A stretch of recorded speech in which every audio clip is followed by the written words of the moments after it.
नमस्कार, मी Neha Joshi. Planet in review तो बनताय मध्ये तुमचं पुन्हा एकदा खूप खूप स्वागत. आजच संदीप रेड्डी वांगा यांनी दिग्दर्शित केलेला ॲनिमल चित्रपट प्रदर्शित झालाय. ॲक्चुअली खरं तर ट्रेलर बघितल्यानंतर त्यातल्या अतिरेकी भावना आणि भावनांचा अतिरेक हे सगळा प्रकार, हिंसाचार, त्याची दृश्य बघून हा मूव्ही बघावा की नाही असं वाटत होतं. पण असं वाटलं की कदाचित फक्त ट्रेलरमध्ये काही-काही वेळेला असं होतं की फक्त ट्रेलरमध्येच जे असतं तेवढाच हिंसाचार किंवा व्हायलन्स असतो आणि मध्ये तो असतोच म्हणजे मूव्हीमध्ये याच्यापेक्षा जास्त काही असतं असं नाही. केवळ ह्या विचाराने हा मूव्ही बघितला. संदीप वांगा रेड्डी याचा आधीचा पिक्चर कबीर सिंग ह्याच्यामध्ये पण भावनांचा अतिरेक दाखवलेला होता. पण त्या मूव्हीला एक स्टोरी होती आणि अ, ते पण जरा अतिच वाटलं होतं. पण ते जर का तुम्हाला अति वाटलं असेल तर ॲनिमल मूव्ही तुम्ही बघू नाही असंच मी तुम्हाला सजेस्ट करेन. ॲनिमल मूव्हीमध्ये जसं ते जाहिरात करतायत, की एका बाप आणि म्हणजे बापाच्या प्रेमाला भुकेलेल्या मुलाची ही कथा आहे. बाप आणि मुलगा ह्याचं कॉम्प्लिकेटेड रिलेशनशिप आहे. तर या मूव्हीच्या स्टोरीमध्ये असं दाखवलेलं आहे, की रणबीर कपूर याचा बाप जो आहे वडील ते एक बलबीर सिंग एक मोठे इंडस्ट्रियलिस्ट आहेत. Obviously he is a busy man आणि त्याला आपल्या मुलांकडे द्यायला वेळ नाहीये, which is also very obvious. ह्या सगळ्या बॅकग्राऊंडवरती त्याचा मुलगा म्हणजे जो विजय आहे, तर त्याला आपल्या बापाच्या प्रेमाबद्दल म्हणजे तो बापाच्या प्रेमाला भुकेलेला असतो, बापाच्या वेळेला भुकेलेला असतो.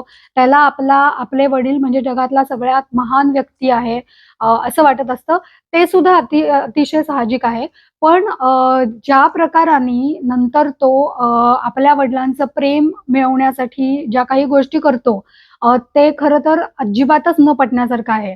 कारण तो जरी वडिलांच्या प्रेमाला भुकेलेला असला, तरी सुद्धा त्याला काही प्रेम कुठे मिळतच नाहीये असं काही नाहीये. त्याची आई आहे, ती त्याच्याकडे पूर्णपणे लक्ष देणारी, त्याच्यावरती प्रेम करणारी, त्याच्यावरती तितकंच प्रेम करणाऱ्या बहिणीसुद्धा दाखवलेल्या आहेत आणि त्याचे वडीलसुद्धा काही अतिरेकी भावना दाखवतायत किंवा त्याला खूप ओरडतायत किंवा चिडतायत किंवा त्याच्या वडिलांचे घरच्या बाकीच्या लोकांशी म्हणजे आईशी किंवा बहिणींशी संबंध सुद्धा असेच काही विस्कळीतात असं काहीही नाहीये.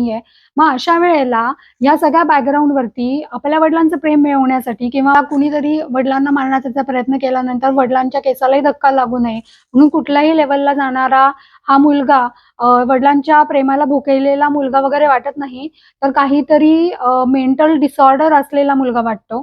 त्यामुळे जर का त्यांना ही कथा दिग्दर्शकाला दाखवायची होती, की तो आई-वडिलांच्या प्रेमाला भुकेलेला मुलगा आहे आणि वडिलांकडून त्याला तसं प्रेम मिळालं नाही, तर त्यांनी त्या स्टोरीमध्ये ते अजून एक्सप्लेन करायला हवं होतं. कारण बरेच वेळेला असे प्रसंग दाखवलेले आहेत, की वडील त्याच्याशी संवाद साधायचा प्रयत्न करतात, पण तोच वडिलांशी नीट संवाद साधत नाही किंवा त्या वडिलांच्या भावना तो समजून घेत नाही. त्यामुळे हे तर मुळात ही पहिली स्टोरी लाईनच आपल्याला पटत नाही आणि त्याच्यानंतर त्याचा सगळ्याच गोष्टींचा अतिरेक मुलाचा वडिलांची रक्षा करण्यासाठीचा त्यांनी केलेला रक्तपात, प्रचंड हिंसाचार हे सगळं खरं तर अजिबातच बघवत नाही.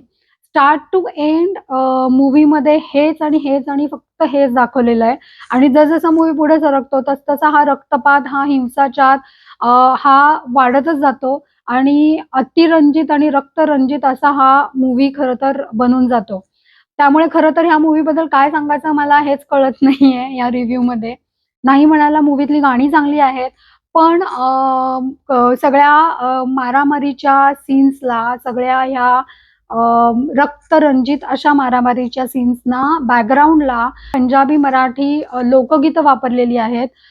ते पण खरं तर मनाला पटत नाही अजिबातच. रश्मिका मंदाना आणि रणबीर कपूर यांच्यातली केमिस्ट्री खरोखरच खूप चांगली आहे. पण त्याचा अतिरेक होऊन ती विषारी कधी बनते हेच आपल्याला कळत नाही. अतिशय भडक मनात प्रेम असणारं पण भीती पण असणारं सगळ्याच गोष्टींचा उत्तर हे हिंसाचारातच जडलेलं आहे. ही नुसती हाणामारी नाहीये ही रक्त रंजित प्रत्येक प्रश्नाला उत्तर आहे. असा समज असणारा हा विजय रणबीर कपूरनी चांगला रंगवलेला आहे. पण तरी सुद्धा मुळातच त्याचं कॅरेक्टरच आपल्याला पटत नाही मूव्हीमध्ये. मारामारीच्या सीन्सचं सगळे लोकं कौतुक करत आहेत. पण खरं सांगायचं तर मारामारीचे सीन्स काही वेळेला आपल्याला बघवतच नाहीत, म्हणजे आपण आपसुकपणे आपले डोळेच मिटून घेतो. इतकी भयप्रद आणि प्रचंड प्रचंड नरसंहार करणारी अशी मारामारी ह्याच्यामध्ये दाखवलेली आहे. अनिल कपूर सारख्या चांगल्या ॲक्टरला ह्याच्यामध्ये पूर्णपणे वाया घालवलेला आहे. हा अतिशय इलॉजिकल नंतर म्हणजे कितीही सिनेमॅटिक लिबर्टी घेतलेली असली तरीही प्रचंड इलॉजिकल नंतर जसं आधी म्हटलं तसं अतिरेकी भावनांचा, रक्तरंजित असा, हिंसाचाराने भरलेला, प्रचंड व्हायलेंट असा हा मूव्ही खरं तर अजिबातच फॅमिली बरोबर बघण्यासारखाच नाहीये. रादर हा पिक्चर बघण्यासारखाच नाहीये, म्हणजे नाही बघितला तरी चालणार आहे. कालच मी देशासाठी प्राण वेचणाऱ्या आपल्या जवानांबद्दल आणि आपले पहिले फील्ड मार्शल माणिक शॉ यांच्याबद्दलचा मूव्ही बघितला. कालचा जो मूव्ही होता हा खऱ्या-खुऱ्या हिरोचा मूव्ही होता. ज्यांनी आपल्याला भारत-पाकिस्तान विरुद्ध युद्ध जिंकून दिलं, देशाचं रक्षण केलं. कालच्या मूव्हीला खूपच कमी लोकं आले होते आणि आजचा हा जो मूव्ही आहे ह्याच्या ट्रेलर्सवरूनच कळत होतं, की हा कुठल्या प्रकारचा मूव्ही असू शकतो. आणि आज ह्या मूव्हीला प्रचंड लोकं आलेले होते.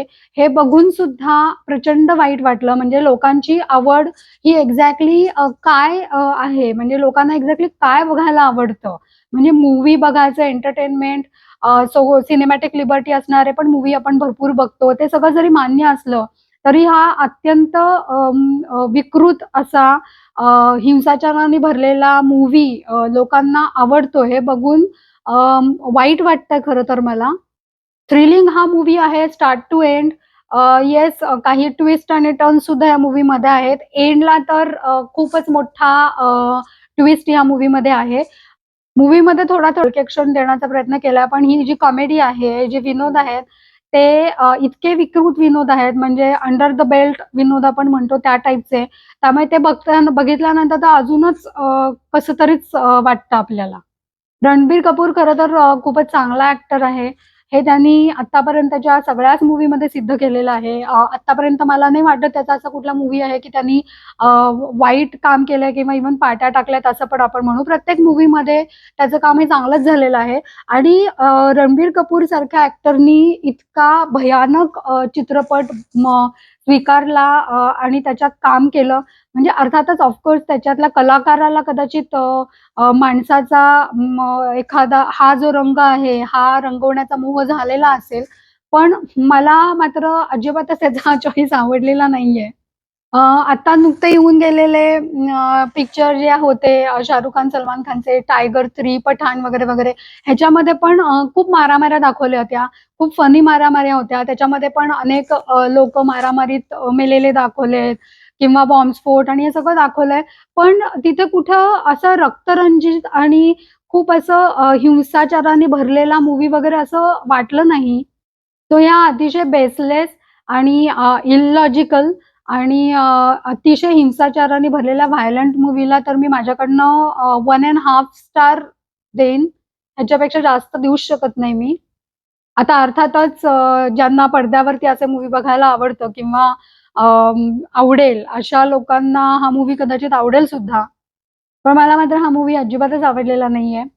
रश्मिका मंदानाचं ह्याच्यातलं काम चांगलं आहे. शक्ती कपूर सुद्धा एका छोट्या रोलमध्ये आहे. त्याचं पण काम चांगलं आहे. बॉबी देओल वाटलं होतं की त्याला ह्याच्यामध्ये मोठी भूमिका असेल, पण त्याला ह्याच्यामध्ये एक छोटा रोल आहे. पण त्यांनी चांगलं काम केलंय.